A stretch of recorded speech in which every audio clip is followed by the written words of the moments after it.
Pinabati kita. Ikaw ay 8 linggo ng buntis at triplets ang dinadala mo. Noon bang gabing iyon?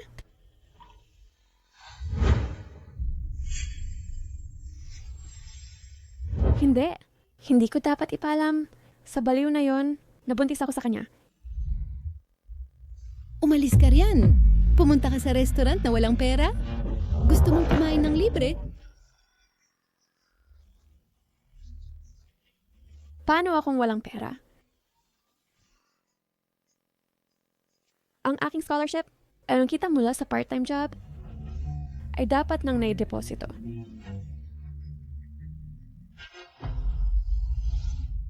Hello? Tita, bakit mo pina-freeze ang bank card ko sa korte? Natural lang na magbayad ng utang. Ang yumaong nanay mo ay may utang pa sa akin na 20,000. Nasa akin pa ang IOU. Sinamantala mo ba ang nanay ko nung wala siyang malay? Pinapirma mo siya at ginawa mong peke ang IOU. Ang bait ng nanay ko sa'yo, paano mo nagamit ang sakit niya para gawin ang ganung bagay? Ang tanga niya para maging mabuti sa amin. Hindi naman namin hiniling. Isinasaalang-alang ng ospital ang espesyal mong sitwasyon at binawasan ng bayad sa operasyon sa 500 ay may kalahating buwan ka. Kung hindi, maghihintay ka para sa susunod na kidney. Mom, maghanap ako ng paraan para gumaling ka.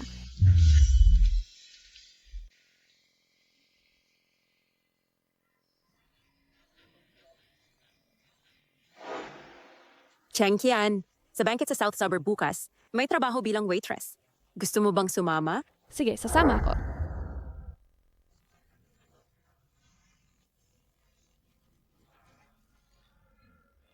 Hindi ako interesado sa babae. Bro, ang Budista ay naglilinang ng puso, ngunit hindi dapat umiwas sa mga babae. Hinihintay kita sa bar.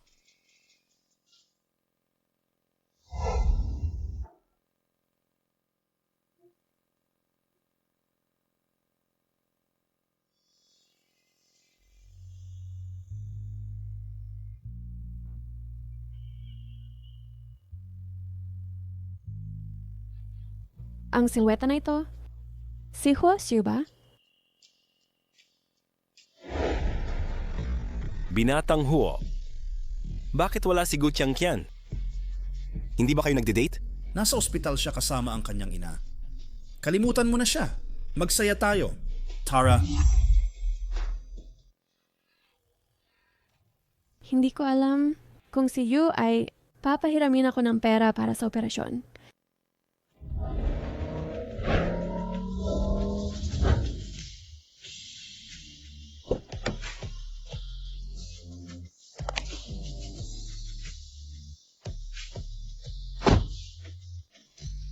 Jihua, hinihintay kayo ng ikalawang binata.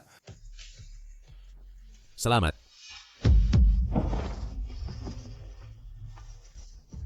Bulag na tanga. Paano mo nagawang harangan ng Shangjing Buddha, Dani Jihua? Pasensya, pasensya. Hindi ko sinasadya. Makatayo ka ba? Oh,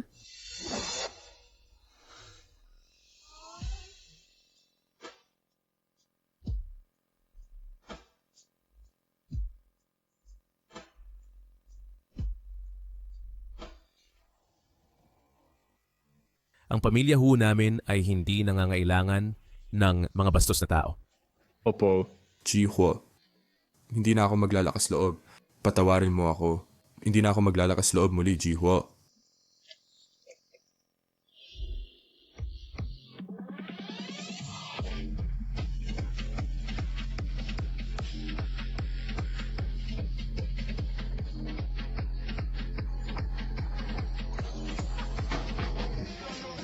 pray bro. Nasaan ka?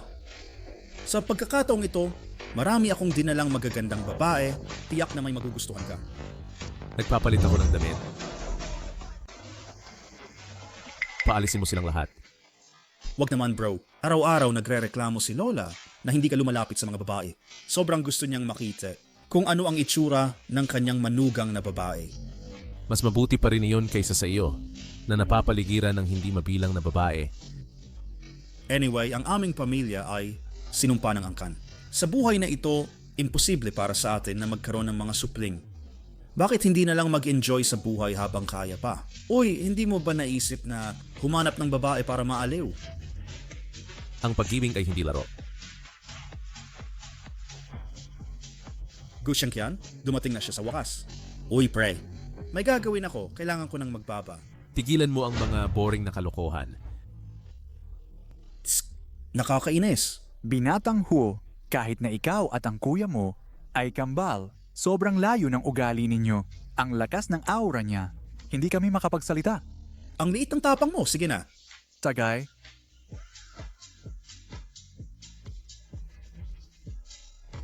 Hindi ba yun si Gu Qian? Pumunta siya rito para sa iyo. Ano yung tingin na yan? na in love na ba ang babaero? Paano naman mangyayari yun? Sige, inom. Pasensya na.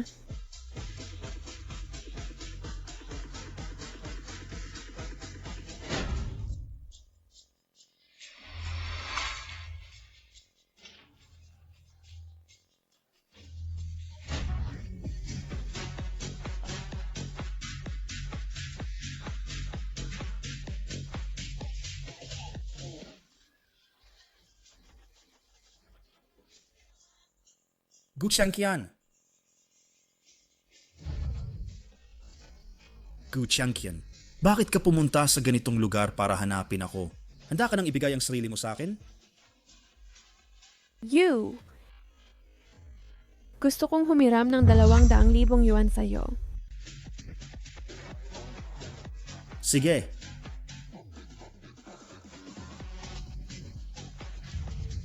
Ang card na ito ay may 500,000.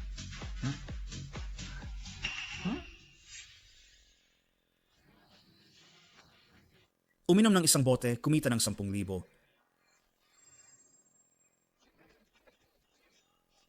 Inom. Hindi ko gusto ang perang ito. Pasensya na. Pasensya na sa abala. Uy, Sa teritoryo ni Binatang Huo, pumapasok at lumalabas ayon sa gusto mo? Ngayon, kailangan mong inumin ang alak na ito.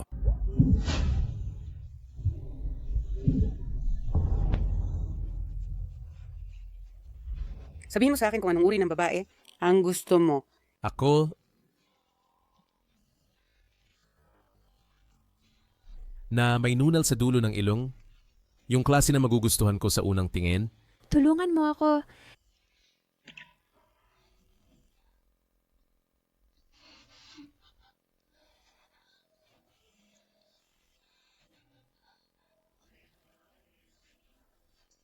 Masama ang pakiramdam ko, Husyu.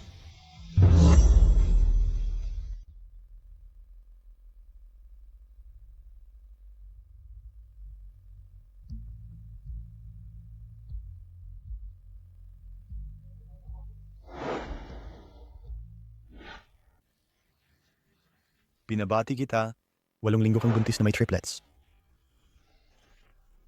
Huwag mag-alala. May sumpa ako, hindi ka mabubuntis.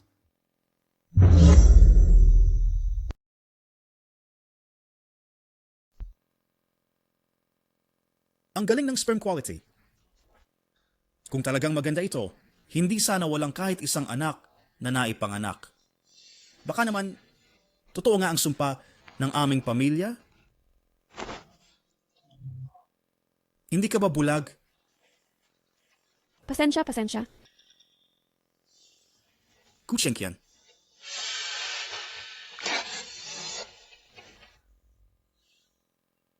Oy. Bakit siya tumatakbo?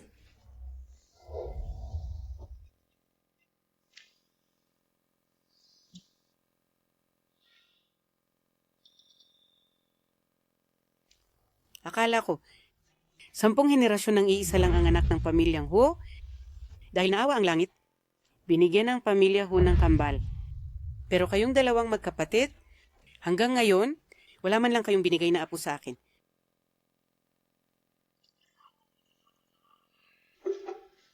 Lola, uminom po kayo ng tsa. Kailan kaya ako makakatikim ng tsa mula sa manugang kong babae? Lola, kalimutan na lang po. Sabi ng doktor, wala namang problema ang katawan namin kung hindi kami magkaanak. Siguradong dahil sa sumpa na yon. Basahin mo mismo.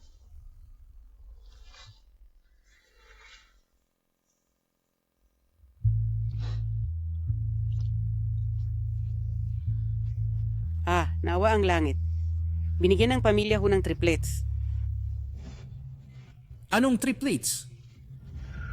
Buntis ng 8 linggo na triplets? Ang ina ay Kuchangkian?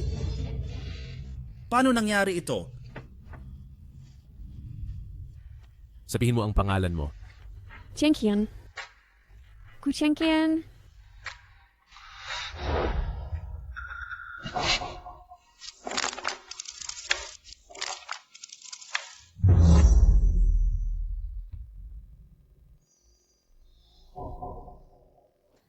Kuya, buntis si Kuchangkian. Bakit ka excited? Kilala mo ba siya? Nagkita kami. You brat. Itinatago mo ang ganyang magandang balita sa akin. Kailan mo dadalhin ang aking manugang na babae? Lola, hindi siya ang iyong manugang na babae. Nobya mo ba siya? Oo, pero ang mga bata... Buisit ka. Palagi kang naglalaro sa labas ng walang pakundangan at okay lang. Ngunit ang makaina po ng angka ng ho ay hindi maaring iwan sa labas. Kung hindi mo mahanap ang aking manugang na babae, huwag ka nang bumalik. Lola. At ikaw, tigilan mo na ang pagiging mahigpit. Baka matakot ang aking manugang. Ang ganitong babaeng bastos ay hindi karapat-dapat pansinin ng angka ng huwo. Huwag. Ganon ka ba, kapit, sa mga bagay na ibinigay niya sa iyo?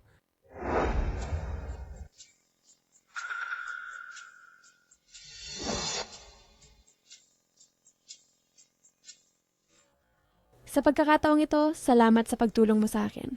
Babayaran ko ang pera. Ang nangyari kagabi ay aksidente lamang. Hindi ako kumakapit sa'yo. Magkahiwalay na tayo. Ang pagpapanggap na mahirap makuha ay talagang nakakainis. Ang babaeng ito ba ay talagang kasing simple ng kanyang anyo?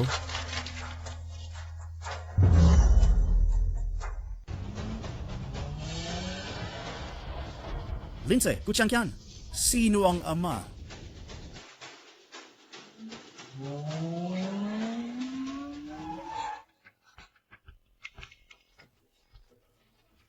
Kuchangkian, halika rito.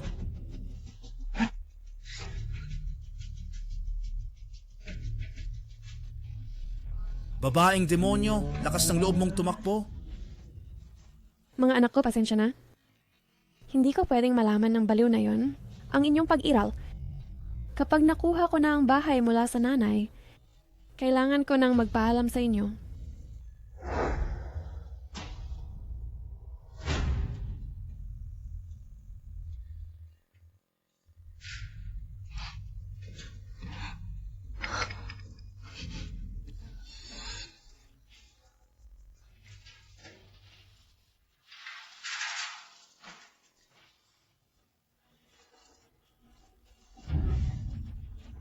Anong sinisigaw mo?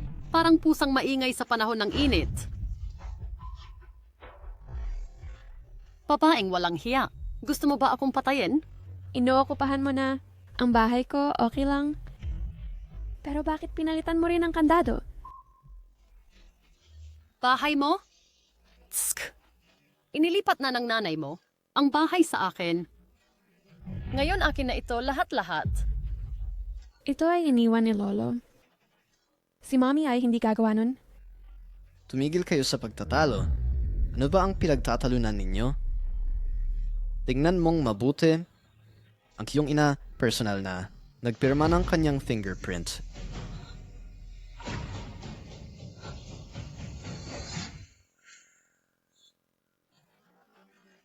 Sinamantala mo nung walang malay si Mommy at binantaan mo kami.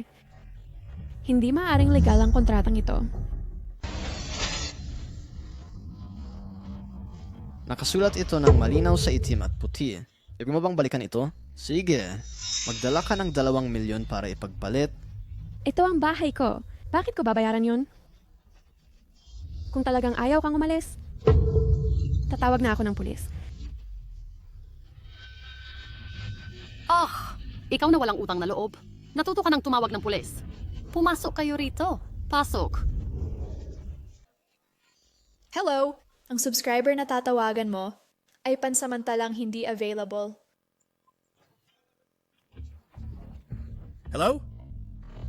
Ngayon, agad-agad, alamin mo para sa akin ang kinaroroonan ni Gu Qiangqian at tingnan mo para sa akin 2 buwan at kalahati ang nakalipas kung sinong lalaki ang nakasama niya sa kama.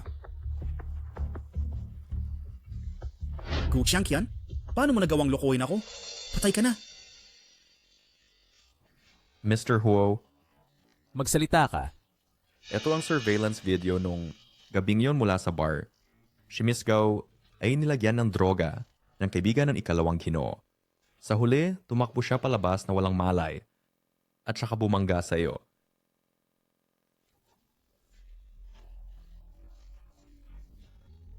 Ito ang pangunahing impormasyon ni Miss Gao. Pumunta siya upang hanapin ang ikalawang Ginoo upang makalikom ng pera para sa operasyon ng kanyang ina.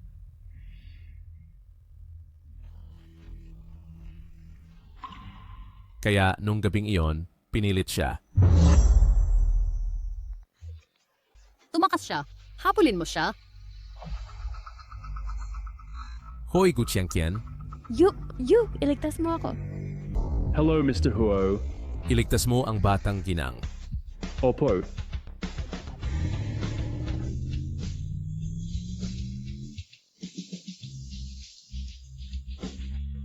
Mas mabilis. Sino ang nangangahas na hawakan si Yang Madam Huo?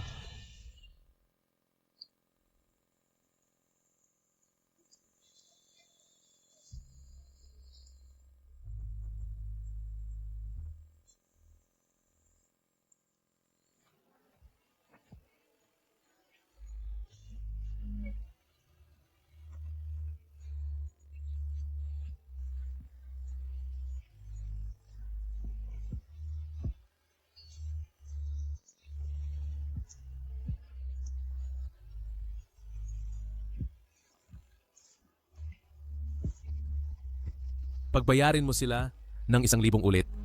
Opo. Tinitindigan ba niya ako? Ang isang banayad na tao, talaga bang si Hoshu yun? Dati, bakit wala akong ganitong pakiramdam ng pagkaakit sa kanya?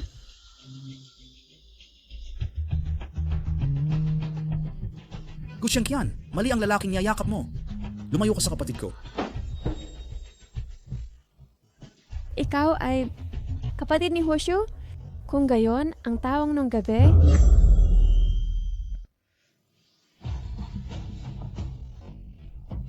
Gu Qiangqian, lumayo ka sa kapatid ko. Kuya, hindi kanya pinag-abala, di ba? palaging baliw si Hoshu. Ngayon ay nasaktan ko si Hoshan. Hindi ko alam kung paano nila ako pahihirapan. Wala kang problema. Sinabi ni Lola na iligtas ko siya. Pero baka napagkamalan niya ako bilang ikaw. Ayaw niya akong asarin. Miss Gu, kailangan ba ninyo ng sakay papuntang ospital? Buy bro, hindi ito angkop, di ba? Si Gu Qiangqian ang kasintahan ko. Paano kita maabala?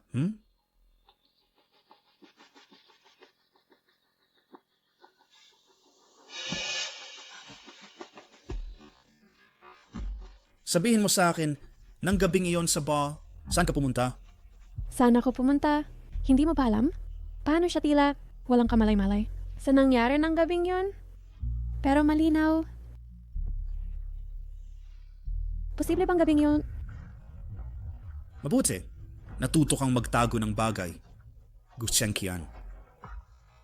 Sabihin mo lang sa akin, kaninong anak ang daladala mo? Sa akin o sa kaibigan ko? Hindi kita sinisisi.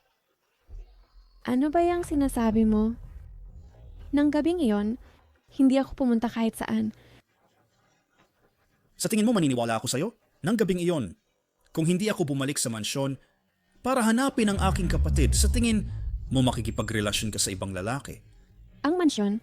Nang gabing iyon, nasa mansyon si Hoshan? Sino ang taong iyon ng gabing iyon?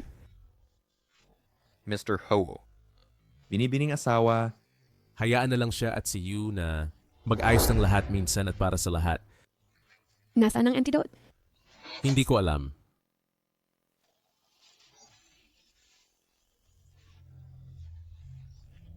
Hwasyo, maghiwalay na tayo. Harapin ito. Ako ang mamamahala ng kumpanyang pinagtatrabahuhan ni Young Madam. Oh, Hwasyo, maghiwalay na tayo. Dito na nagtatapos ito. Ito ang bank card na ibinigay mo sa akin. Ibinabalik ko ito. Wala akong utang sa'yo.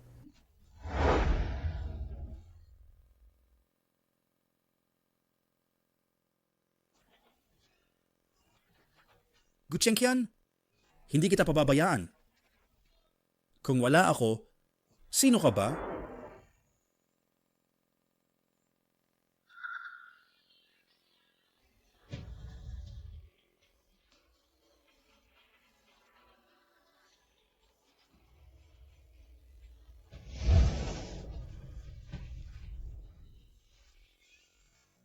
Hwasyan, Mukhang sa pagkakataong ito, hindi mo na ako mapagkakamalang ibang tao. Isasama kita sa ospital.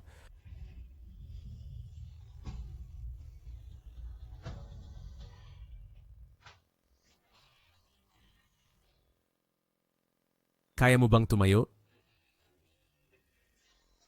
tinatrato niya ako ng mabuti. Dahil ba ako ang kasintahan ng kapatid niya?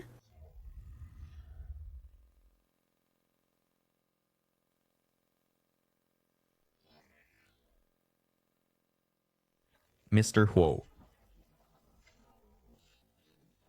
Yung pag-aral ng mga ito ngayon, hindi ba masyadong maaga? Sabi ng libro, hindi lang ang bata, kundi ang ina ay nangangailangan din ng wastong pangangalaga. Si Miss Gu ay pagkatapos ng lahat, ang nominal na kasintahan ng pangalawang binata.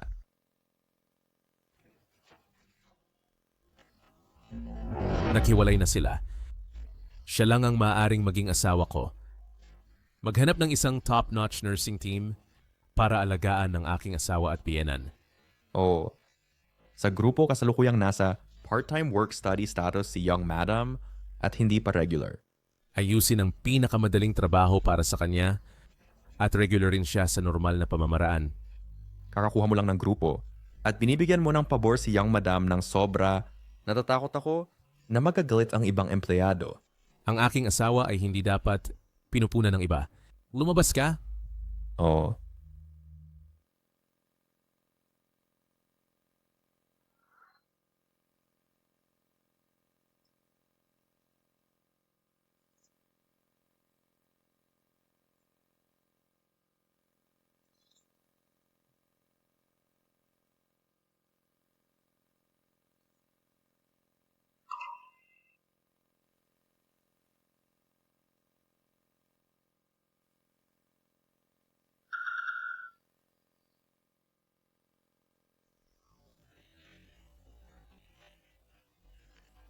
Pagkatapos kong makipaghiwalay kay Hushu, nakatanggap ako ng regularization contract. Kabayaran ba ito para sa akin? Ehekutibong sekretarya, 200,000 sa isang buwan. Sa ganitong paraan, makakalap ko ang pera para sa operasyon ng aking ina ng mas maaga. Simulan ngayon, dito ka uupo. Kung may kailangan ng presidente, dapat kang tumugon agad. Naintindihan? Sige.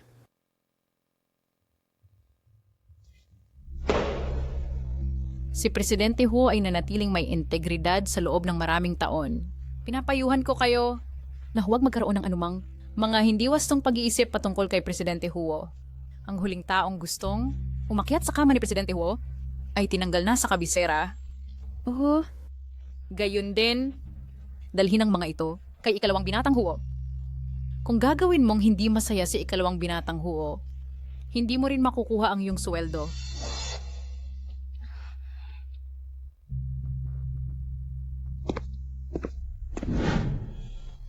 Nasaan ang lahat? Si Gu Changqian ay nagpunta para maghatid ng mga bagay sa ikalawang binata. Ang aking mga tao, walang sino man ang may karapatan na utusan sila. Ang mga ganitong bagay ay ayaw kong maulit. Oh. Naiintindihan. Ang lakas ng ulan. Si Hoshio ay sinusubukang gumamit ng ilang bagong lansihin para pahirapan ako. Ang kahihiyang ibinigay sa panahong ito ay hindi pa sapat. Presidente Huo, ang kakayahan ng Zhao Group na maging pampubliko ay dahil sa inyong suporta, Presidente Huo. Ako ay nasa Jiangzhou Hotel sa Makalawa. Isang handaan ang inihanda. Mangyaring bigyan kami ng karangalan sa iyong presensya. Huozong, isang toast sa iyo. Tara, Huozong, mag-toast tayo para sa iyo.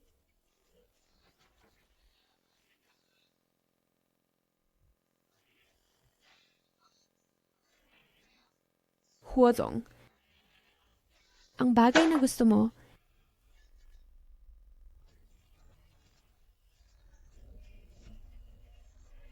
ay tapos na. Hoshio ay hahanap ng ibang dahilan para hiyain ako.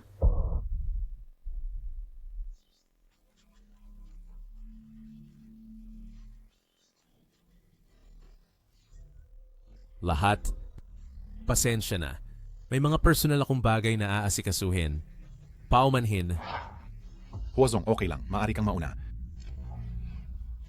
Tara na.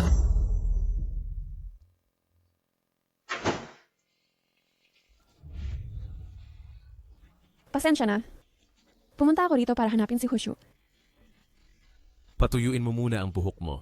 Eto.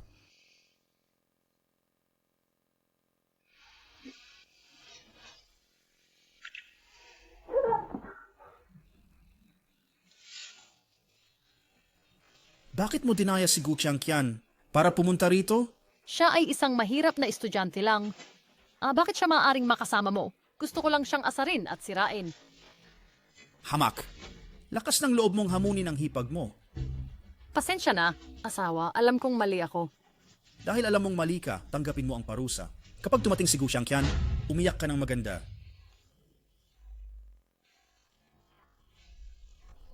Xiangqian, narinig mo ba ng malinaw?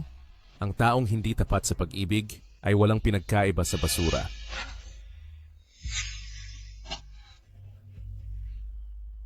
Red Lotus. Ako, kung naalala ko ng tama, ang tao nung gabing yon ay talagang ikaw? Ngayon mo lang napagtanto? Kaya ang asawang binanggit mo, Ang aking asawa ay pwedeng ikaw lang. Huozong, sa totoo lang, noong araw na yon, hindi kami naghiwalay ni Hoshio. Kaya, ako ay may tuturing na Hindi mo sinasadya. Paanong naging katulad siya? hindi pareho? Siyempre hindi. Naiintindihan kita ng lubos. Hindi ba ikaw ang Buddha-san mula sa Shanghai? Bakit ang galing mong manligaw?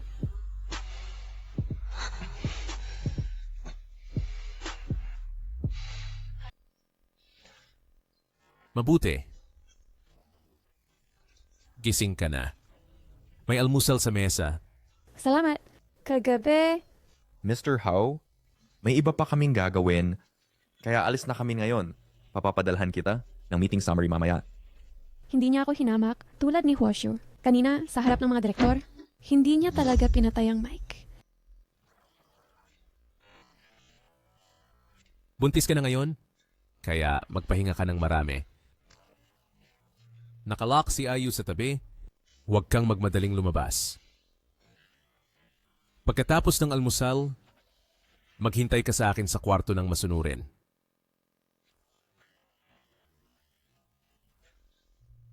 Aalis ako para sa hapunan kasama ang direktor.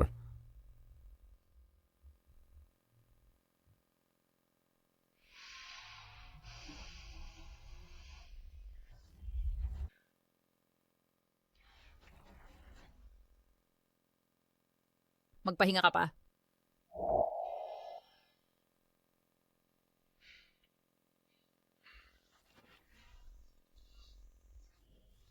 Masakit ba?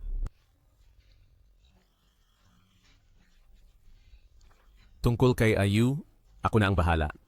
Kianyu, hindi ako si Ayu. Kung isang araw gusto mong umalis, respetuhin ko rin yon. Hindi kita iiwan. Magpahinga ka muna. Dahan-dahan.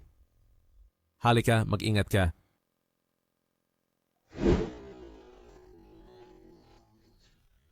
Humanap ng tao para bantayan si Ayu. Huwag mo siyang hayaan na tumakas.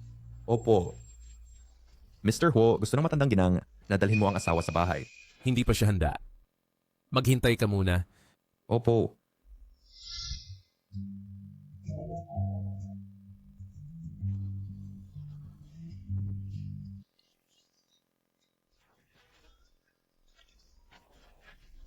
Gising? May hindi ka komportable?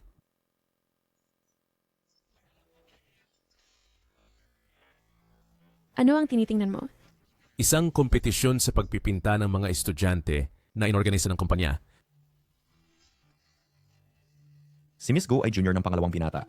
Ngunit para kumita ng pera para sa medikal na bayarin ng nanay ko, nag-leave ako ng walang pasok. Chiang Kian, gusto mo bang ipagpatuloy ang iyong pag-aaral? Ako...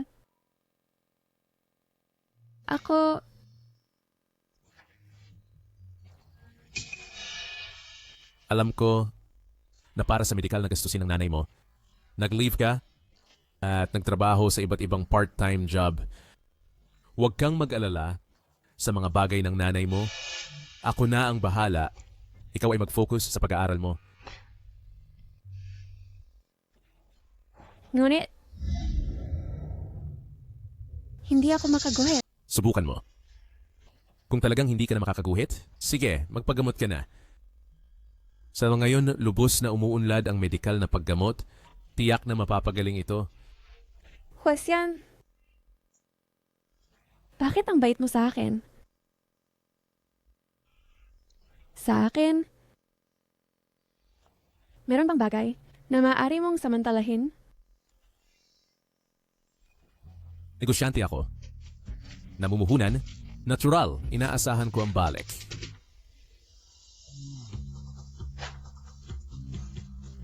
Sana ay maging isang mahusay na taga-disenyo.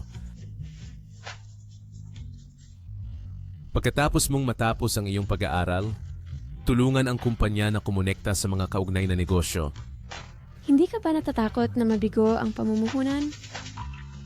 Ang aking pananaw, nagkamali na ba ito? Oo.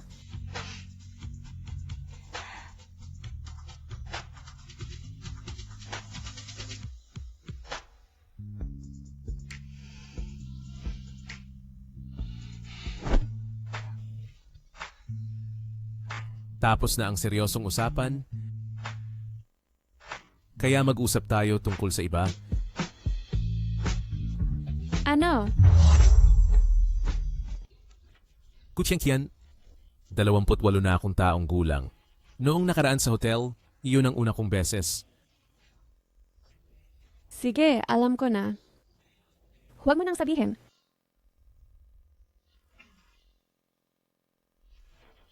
Ayaw akong panagutan ni Chiang Kian. Hindi rin kita pipilitin. Ito lang, nawala ang aking unang beses. At hindi na ako magkakagusto sa kahit sinong babae. Paano mo gusto akong panagutan? Hindi naman ganon kasama si Chiang Kian na iwanan ako, di ba? Malinaw, ako ang naperawisyo.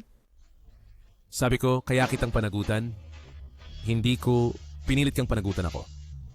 Sino ba ang nagpaging hindi ako kanais-nais? Sige, alam ko na. Pananagutan din kita.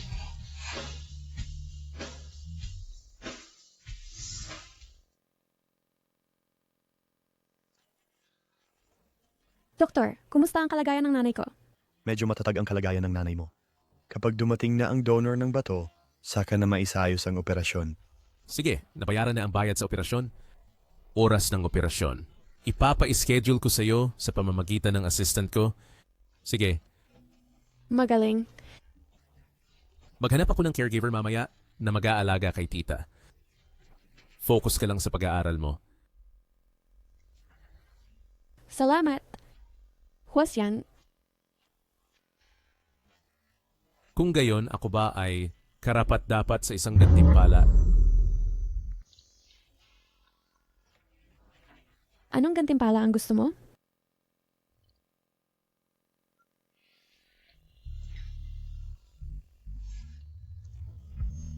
Maaari mo bang tuparin ang aking hiling tiyangkyan?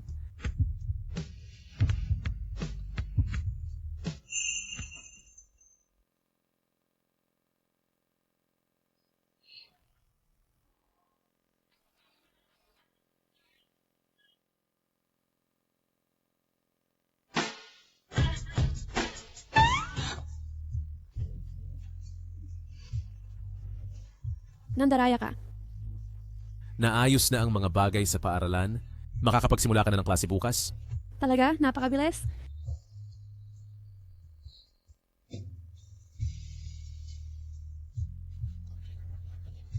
Mami, miss kita. Hwasyan,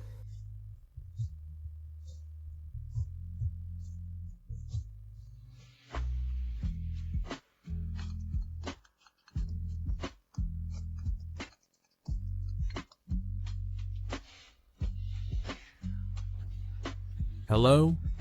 hello? Yan. Ngayong araw sa paaralan? Paano? Medyo maayos naman. Marami akong bagong kaibigan. Ang problema lang, medyo miss kita.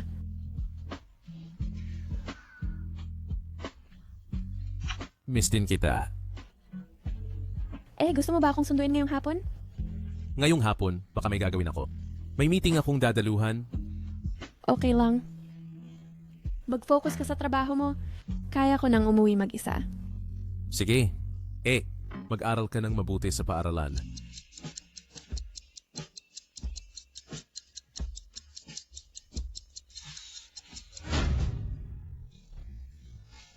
President Huo, saan po kayo pupunta, sir? May meeting po sa alas 6 ng gabi. Kanselahin ang meeting. Kailangan kong sunduin ang asawa ko at umuwi.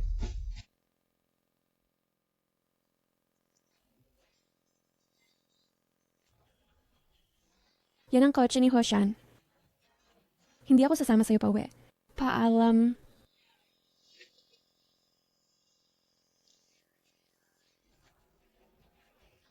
Hindi ba sinabi mong may meeting ka? Paano ka nandito?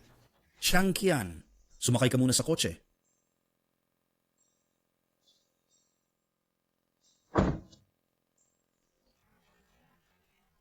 Ni hindi ka man lang nag-message sa akin.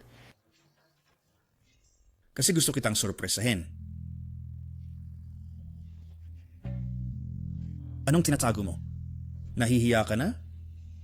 Medyo nakakapagtaka.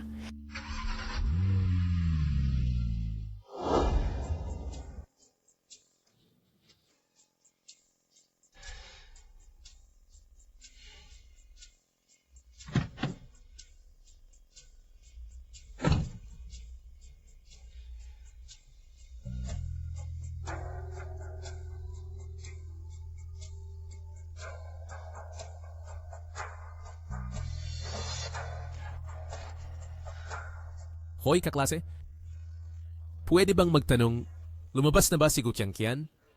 Ang boyfriend niya ay sinundo na siya.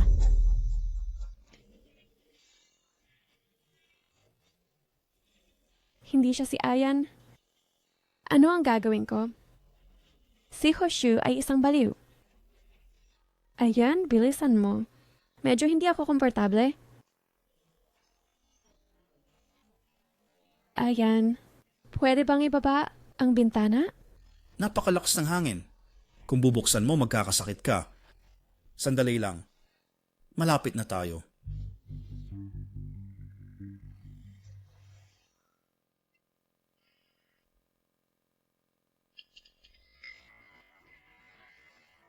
Qian, bakit hindi ka sumasagot?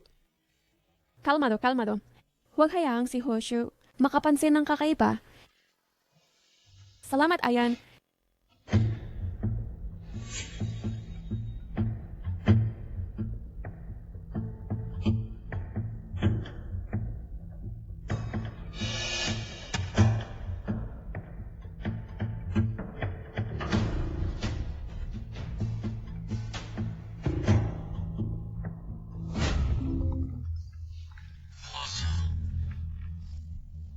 Mr. Ho, ikalawang Ginoo, sinamantala ang ating pagkawala ng pansin, ninakaw ang iyong sasakyan at tumakas, papunta sa paaralan ng madam. Alam ko na iyon. Nagpanggap siya bilang ako at kinuha si Chiang Qian. Ngayon, agad na hanapin ang kinaroroonan ng sasakyan at iulat sa akin. Opo? Chiang Qian, hintayin mo ako.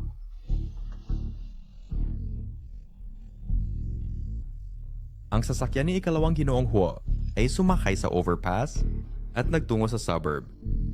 Naiintindihan ko. Ipadala ang mga bodyguard na sumunod sa surveillance at humabol. Pupunta ako agad? Sige.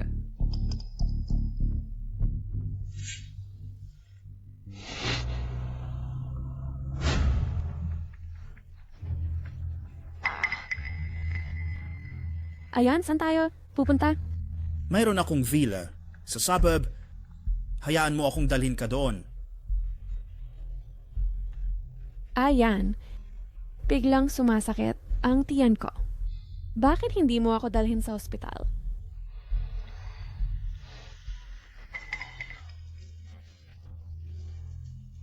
Ayos ka lang kanina. Bakit nangyari ito?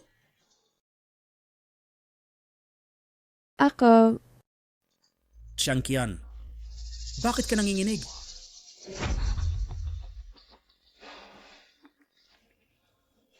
Kaya, Chiang Qian, nakilala mo ako.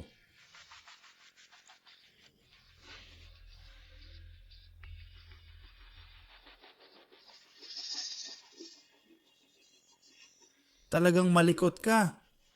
ano ang gusto mong gawin?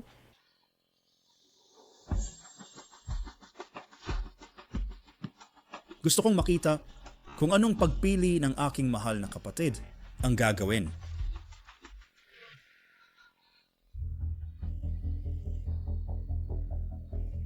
Hindi.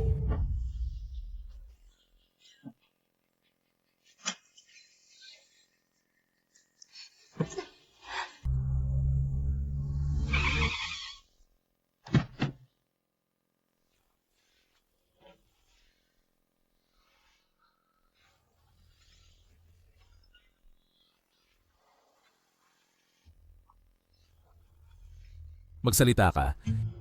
Pumunta ang ikalawang binata sa villa sa labas, Jae-Huo. Biglang nagdulot ng gulo ang mga shareholder ng kumpanya na hinihingi kang makita. Mga matatandang hangal, sabihin mo sa kanila, hindi ako tututol kung magretiro sila at hayaan sila isipin itong mabuti. Oo. Gayon din, Ji-Huo. Noong mga panahong iyon, binubuli ang ginang ng ilang mga hooligan. Lahat iyon ay inayos ng ikalawang binata para lang yung magpanggap na bayani at iligtas ang dilag upang maging kasintahan niya ang ginang.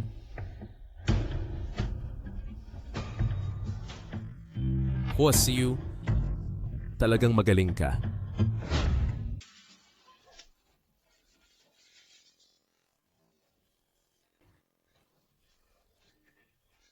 Pasensya na late ako. Kuya, nandito ka na. Isang babae lang. At ganyan ka mag-alala?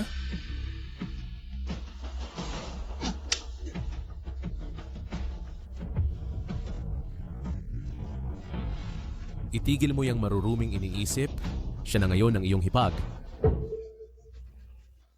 Hoshan, ano yung pinagkukunwari mo? Mabuti ka sa kanya.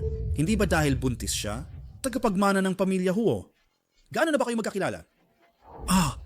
Tulad mo, paano mo magugustuhan? Ang babaeng tulad niya? Siya ay isa lamang babaeng promiscual. Nung pumunta siya sa bar para hanapin ako, para lang magmakaawa na makipagtalik sa kanya. Hua Siu, ingatan mo ang iyong bibig. Bakit ang sama ng iyong loob? Mahal kong kapatid, hindi naman niya tayo mapag-iba kung hindi siya magsasagawa sa pagitan natin at sumakay sa kotse ko.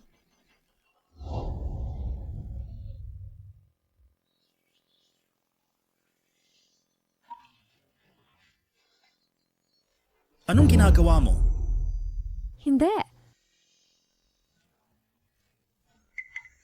Dahil hindi mo kami mapag-iba, hiwain ko ang mukha mo.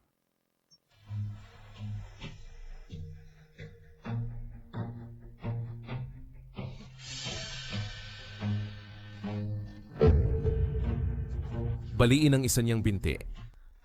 Mula ngayon, manatili ka sa Country D. Nang walang pahintulot ko, bawal kang bumalik sa Shanghai. Kuya, ako ang iyong nakababatang kapatid. Ito ang utang mo kay Kian Kian. Ayan? Pagod na ako. Umuwi na tayo. Sige. Doctor, kumusta ang asawa ko? Si Ginghua ay pansamantalang nagka-shock at kagaling siya pagkatapos magpahinga ng ilang araw. Gayunpaman, mahina ang pangangatawan ni Ginghua na nakakaapekto sa katatagan ng sanggol. Kailangan niyang mag-focus sa pagpapalakas ng katawan upang maiwasan ang mataas na panganib sa panganganak. Naiintindihan ko. Salamat, Doktor.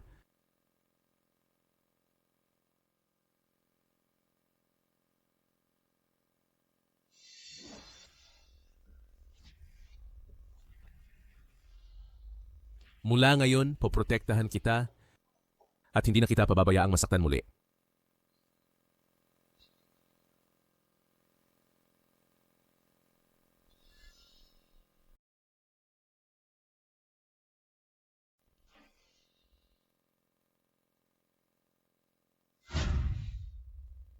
Lola, anong nagdala sa inyo rito?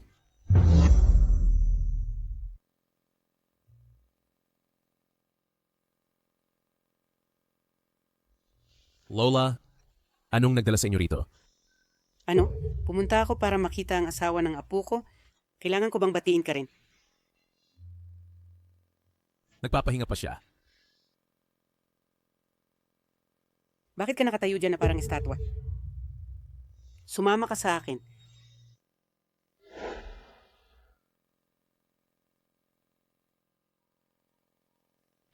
Palagi kang naging matino?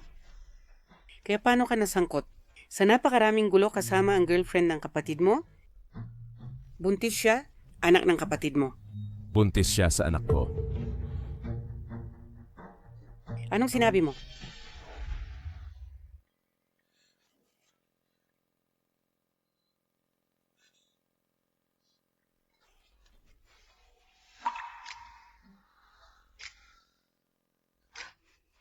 Ayan, Nandito ako.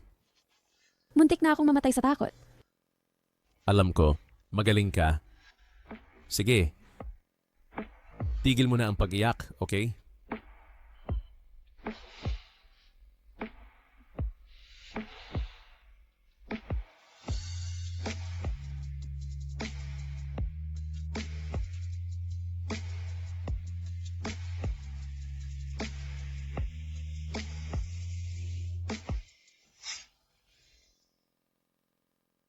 Pangalawang Ginoo, handa na ang eroplano. Dapat kang umalis na.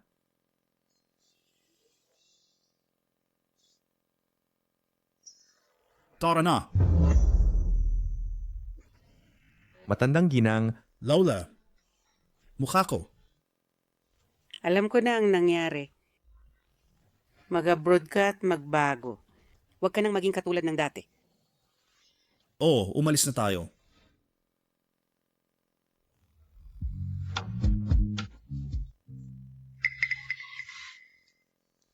Itong pasaway. Si Chenken ay buntis pagkatapos ng lahat at natakot na naman siya. Hindi mo ba alam kung paano pigilan ang iyong sarili? Sa oras na ito, sobra na si AU.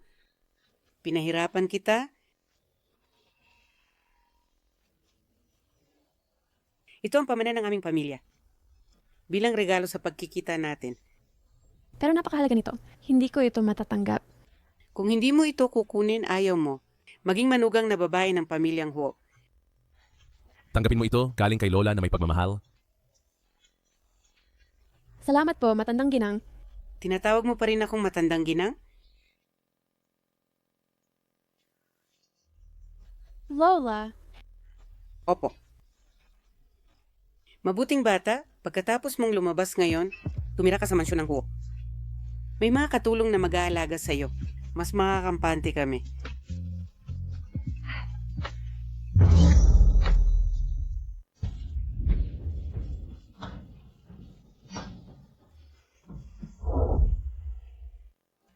Maligayang pagdating, matandang ginang. Maligayang pagdating sa bahay, Ginoo at Ginang Huo.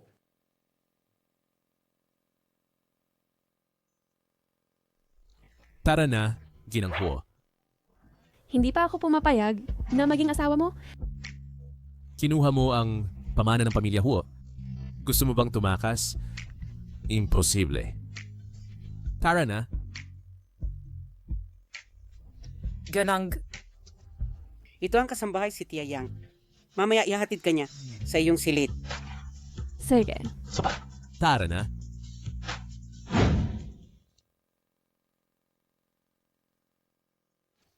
Ginang, ito ang silid na inihanda ng binata para sa'yo. Kung may kailangan ka, sabihin mo lang sa akin. Salamat sa iyong pagod, Tia Yang. Walang anuman. Ito pa rin ang binata. Ito ang unang beses na magdala siya ng babae sa bahay. Kung may anuman, sabihin mo lang sa akin. Magpahinga ka muna.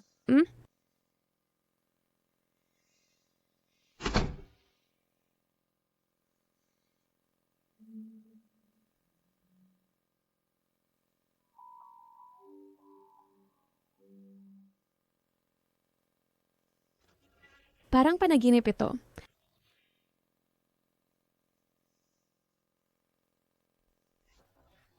Ito yung sopas na bird's nest na ipinaluto ko sa kusina para sa'yo.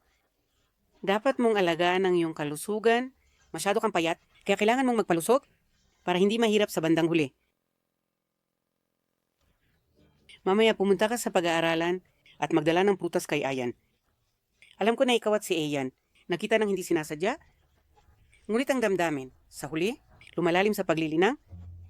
Di ba? Naintindihan ko, Lola.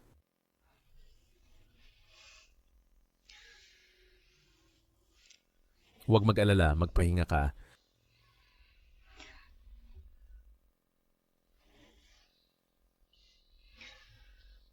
Huwag kang mag-alala. Magiging maayos si tita. Doctor. Naging maayos ang operasyon.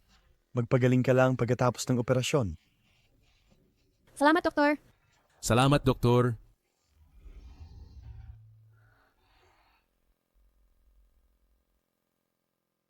Mom, gising ka na. Tiangkian, naghirap ka. Wala yun, wala. Mom, mabuti naman at okay ka.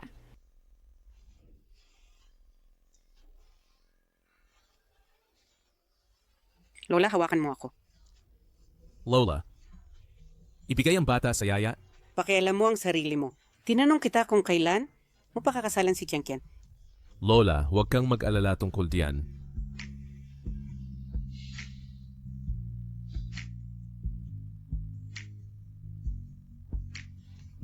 Lola, balak naming maghintay hanggang si Tiangkian makatapos ng pag-aaral bago magpakasal. Paano ako hindi mag-aalala? Kung hindi ka magmadali, ang aking manugang na babae, baka makuha ng iba? Lola, hindi mo ba ako hilingan ng mabuti? Dapat kang matuwa ng palihim. Sa ugali mo, walang ibang gusto sa'yo kundi si Tiangkian.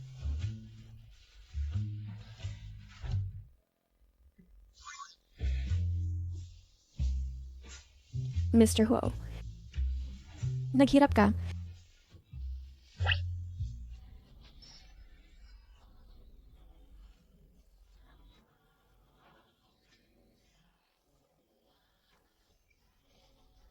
Kung gayon, paano mo ako babayaran?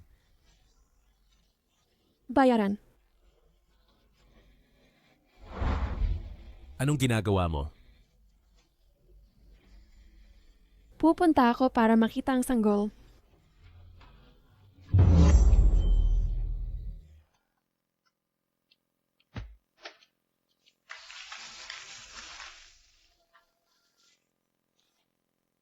Ngayong nakapagtapos na si Tiangkian, kailan mo balak mag-propose? Lola, huwag kang mag-alala. Ngayong taon, tiyak na, ihahatid ko ang iyong manugang na babae sa bahay. Sana? Walang singsing na naibigay sa loob ng 2 taon. Nahihiya na ako. Lola, Salamat sa lahat ng dumating sa aking seremonya ng graduation.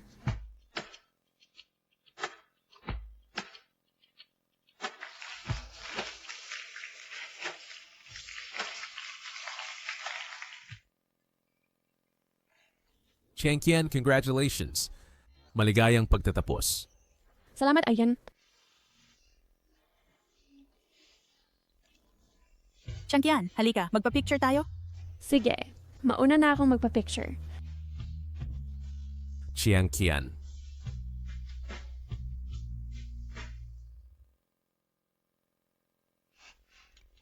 Kuya, ano ang gusto mong sabihin sa akin ngayon?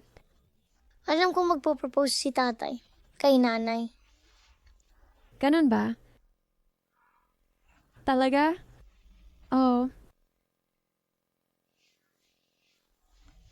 Baby, hindi tayo pinapansin ni Daddy? Isasama ka ni Mommy sa parke ng palihim? Huwag mong sabihin sa kanya, ha? Sige.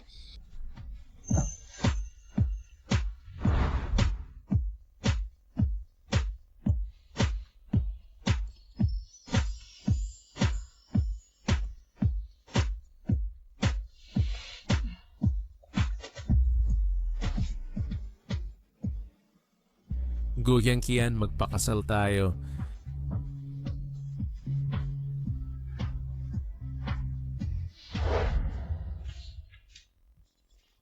Handa na. 3, 2, 1.